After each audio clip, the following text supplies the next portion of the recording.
Oke, Assalamualaikum warahmatullahi wabarakatuh. Bertemu lagi dengan saya, Presima Putra, host di channel ini. Kali ini saya akan melakukan wawancara bersama Ibu Asih selaku pengelola Taman Bacaan Dongeng Suket yang sudah berdiri sejak 2008. Dan di samping mengelola, Ibu Asih juga pendongeng lisan dari Kabupaten Tegal. Pendongeng lisan dari Kabupaten Tegal. Kali ini kami akan membahas tentang dongeng lisan. Oke, Bude, kita mulai aja sekarang. Ya. Sama penonton dulu, Bude. Ya, penonton, selamat bergabung dengan channel ini. Jangan lupa subscribe. Ya, subscribe and like dan komen. Kritikan Anda membangun channel kami. Ya. Sebelumnya, gimana kabarnya? Alhamdulillah sehat, baik, Mantap, sehat. bahagia. Mas Presi sehat juga kan? Sehat juga, Bude. Alhamdulillah. Oh ya, Bude. Katanya, Bude ikut serta dalam penyusunan pokok pikiran kebudayaan Kabupaten Tegal dan mendapat tugas untuk menganalisa tentang dongeng lisan. Apakah itu benar, Bude? Betul, betul sekali. Mantap. Saya mau tanya, Bude, sebenarnya dongeng lisan itu apa sih? Dongeng lisan itu cerita atau dongeng yang disampaikan secara lisan dari mulut ke mulut, dan penulisnya tidak pernah menyebutkan namanya, jadi anonim. Begitu, Mas Presti. Ya. Jadi penulisnya itu tidak tahu siapa ya, Bude, aslinya. Anonim. Menurut Bude, perkembangan dongeng lisan di Kabupaten Tegal itu gimana sih, Bude? Ya, menurut saya perkembangan dongeng lisan di Kabupaten Tegal itu memprihatinkan sekali. Lah, kenapa memprihatinkan, Bude? Ya, karena jumlah pendongengnya semakin langka. Iya sih memang. Kemudian anak-anak zaman sekarang itu lebih tertarik pada medsos, terus HP, acara TV. Jadi mereka mau mendengarkan dongeng atau menonton dongeng di TV ya hal-hal yang berkaitan dengan acara TV tersebut. Iya ya, Bude. Padahal kan dongeng lisan bagus karena menceritakan kearifan daerah tersebut. Original lah mungkin. Iya, Ya. dan mengandung unsur pendidikan. Tuh, mantap teman-teman. Teman-teman sering-sering cari tahu tentang dongeng lisan di daerah masing-masing ya, teman-teman. Apalagi di daerah Tegal, itu sangat menarik banget. Ya, Bude. Iya, betul sekali. Tapi anak-anak sekarang malahan mengabaikan ya, Bude. Iya, disayangkan sekali itu. Itu tugas kita semua, Mas Pres. Iya. Mengajak anak-anak agar menceritakan dongeng daerah masing-masing. Jangan lupa itu. Oh ya, Bude. Dongeng apa saja yang masih eksis sampai sekarang, Bude? Kabupaten Tegal ya. Iya, dari Kabupaten Tegal. Menurut pengamatan saya, dongeng yang masih sering sekali diceritakan oleh masyarakat itu dongeng si Gringsing. Si Gringsing. Dongeng masyarakat dari Lebak Siuk. Oh iya. Yang berkaitan dengan acara Rebo Pungkasan. Tuh. Banyak diceritakan karena ada tempat kejadiannya. Oh. Masyarakat masih bisa melihat, oh ini kejadiannya di sini. Oh iya. Ini sungai yang untuk mandi Gringsing ada di sana. Jadi masyarakat minimalnya akan menceritakan kembali ketika acara Rebo Pungkasan itu Setiap acara sedang Rebo berlangsung. Pungkasan ya, Bude. Tapi itu cerita yang paling ngetren di Kabupaten Tegal menurut saya. Iya, baru kemarin kayaknya, Bu. Iya, Rebo Pungkasan. Terus ya banyak lah, Mas Presi. Masih Salah banyak satu lainnya di ya. antaranya itu. Terus Gunung Gajah di Jatinegara Iya, itu sana. Gunung Gajah. Iya. Pernah lihat gunungnya, emang bentuknya emang kayak Seperti gajah, gajah. Itu memang gajah. teman. Jadi gajah yang dinaiki oleh musuhnya Toko Bima Werkudara. Iya. berhenti di tepi sungai, minum air banyak sekali itu. Minum air banyak sekali, terus karena banyak airnya tidak bisa jalan. Terus di situ lama-lama melemah kan. Iya. Terus rambutnya rontok-rontok, rambut gajahnya itu. Iya, Ya. Bude. Terus meninggal jadi gunung gajah. Oh, membatu akhirnya ya, Dia Bude. membatu. Oh ya, Bude. Ini menarik banget ya tentang dongeng. Itu biasanya ini anak-anak itu sukanya dongeng yang tokohnya itu tokoh binatang, Bude. Iya, betul. Dongeng yang paling disukai anak-anak ya dongeng fabel, dongeng yang menceritakan kehidupan tentang binatang dan diceritakan binatang-binatang tersebut seperti manusia.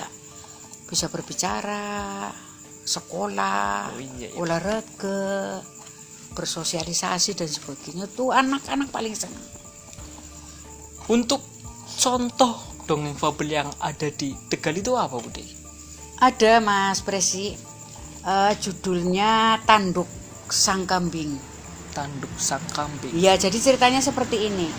Dulu kambing itu tidak punya tanduk, tapi yang punya tanduk itu ayam jago. Nah, pada suatu hari macan itu mau menikahkan anaknya. Macan loh, Mas Presi. Macan. Iya, si Raja Hutan. Otomatis orang-orang ingin hadir di acara tersebut dengan penampilan yang luar biasa. Oh iya iya. Lah akhirnya si kambing gini, saya mau datang ke pesta macan biar kelihatan keren dan semua orang menghormati saya akan memakai tanduk. Waktu itu kambing tidak punya tanduk, yang punya tanduk ayam jago. Terus akhirnya si kambing itu datang ke rumahnya ayam jago. Assalamualaikum ayam jago, tuh saya pinjam tanduknya dong, gitu. Jadi dipinjam Iya, tanduknya. dipinjam. Oh. Terus kenapa saya dipanggil itu menghadiri pesta hajatan di tempat macan biar kelihatan keren gogo, saya dihormati, saya pinjam tanduknya, terus dipinjamkan. Iya. Ya. Terus kambing datang ke pesta itu, ternyata betul setelah pakai tanduk semua hewan-hewan memuji kambing, tambah keren, tambah gogo. Pangling lah ya. Pangling pokoknya. Akhirnya si kambing punya niat jahat, sifat jahatnya muncul. Nah, kalau seperti ini tanduk nggak boleh dikembalikan sama ayam jago. Nah terus tidak dikembalikan, ya. 1 hari, 2 hari, 3 hari ayam jago datang. Bing, saya mau mengambil tanduk saya. Kamu kok pinjem tanduk lama sekali? Terus oh jangan dikembalikan sekarang, saya juga mau kondangan lagi. Lah terus kapan mengembalikannya? Alasan terus berarti ya. Ya Bude? terus kambingnya jawab embe. Kambing kan bunyinya embe gitu ya. Ya. Nah embe itu sebetulnya emben, lusa. Jadi dikembalikan besoknya lagi. Besok. Lah terus ayam jago pulang ke rumah. Ya. Berapa hari kemudian? 2 hari kemudian Ya. datang lagi. Bing, pribe. Kok ini nggak dikembalikan? Jawab lagi dia. Pan dibalikna kapan? Embe gitu. Ben terus ya berarti. Emben terus, lusa terus gitu. Terus akhirnya ayam jago mengadu ya sama RT setempat. Iya. Terus waktu itu RT-nya itu Bobby. Terus song Bobby ngumpulin orang-orang binatang-binatang Iya. mangap di situ. Terus diceritakan ada kasus seperti ini. Nah, terus si ayam jago ngomong lagi, "Bing, sekarang dikembalikan lah." Jawab lagi emben. Lah, si bebek belani kambing. Tekewek. Wek. Deket-dewek. Jadi aja dikembalikan deket dewek. Lah si sapinya belani ayam.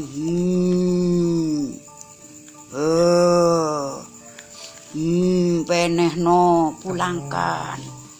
Itu ceritanya seperti itu.